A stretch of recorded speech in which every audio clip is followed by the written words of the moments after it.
Italian prisoners of war in the Soviet Union is related to the POWs, from the Italian ARMIR and CSIR, and their fate in Joseph Stalin's Soviet Union during and after World War II. Characteristics: over 60,000 Italian prisoners of war were taken captive by the Red Army in the Second World War. Almost all of them were captured during the decisive Soviet Operation Little Saturn offensive in December 1942, which annihilated the Italian army in Russia. At its height, the ARMIR was about 235,000 strong, and operated between December 1942 and February 1943 in support of the German forces engaged in and around Stalingrad. In this period, the total figure of missing Italian soldiers amounted to 84,830. According to the Soviet archives, 54,400 Italian prisoners of war reached the Soviet prisoner camps alive. 44,315 prisoners died in captivity inside the camps, most of them in the winter of 1943. A list of the soldiers' names, in Cyrillic, including date and place of death, was yielded by the Russian authorities after 1989. 10,085 prisoners were repatriated between 1945 and 1954. The individual fate of 30,430 soldiers, who died during the fighting and the withdrawal or after capture, is less well known. It is roughly estimated that about 20,000 men lost their lives due to the fighting and 10,000 men died between the time they became prisoners to the time they registered inside the camps. Russian sources list the deaths of 28,000 of the 49,000 Italian war prisoners in Soviet Union 1942 to 1954. The way to the POW camps. Travel to the destination camps in captivity covered hundreds of kilometers and was done mainly on foot. They were reported by survivors as the Davay marches.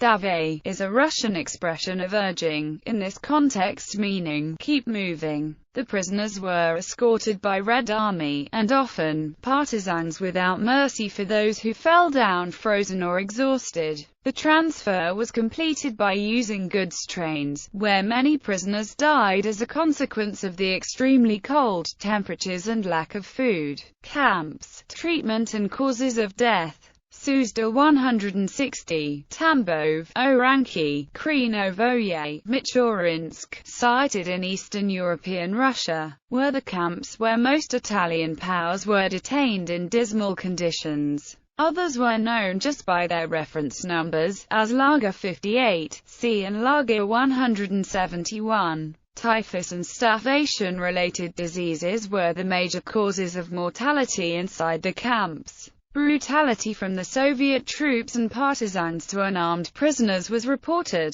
but survivors testified also to episodes of comradeship among soldiers of the two opposing nations, especially on the front line, in compassion from the Russian civilians. The Italian prisoners of war in the Soviet Union were subject to plenty of propaganda. The propaganda was delivered by Italian communist cadres who had fled fascism in Italy to the Soviet Union, known in Italy as fuoriuscita, people who left home. Despite allurements and threats, most of the prisoners, particularly if not previously compromised by fascism, resisted the propaganda. Prisoners' conditions improved greatly with the spring of 1943 because of Soviet government concern and better camp administration, sharply increasing the food supply and the numbers of soldiers surviving. War criminals. Most of the survivors were allowed to return to Italy in 1945–1946. In the same years, a group of Italian officers under detention were accused of war crimes and sentenced to many years of forced labor. After the death of Stalin, the accusations proved to be false and they were released in 1954. The Italians in the Soviet Union had not acted as occupation troops, and atrocities against partisans and civilians were therefore unlikely.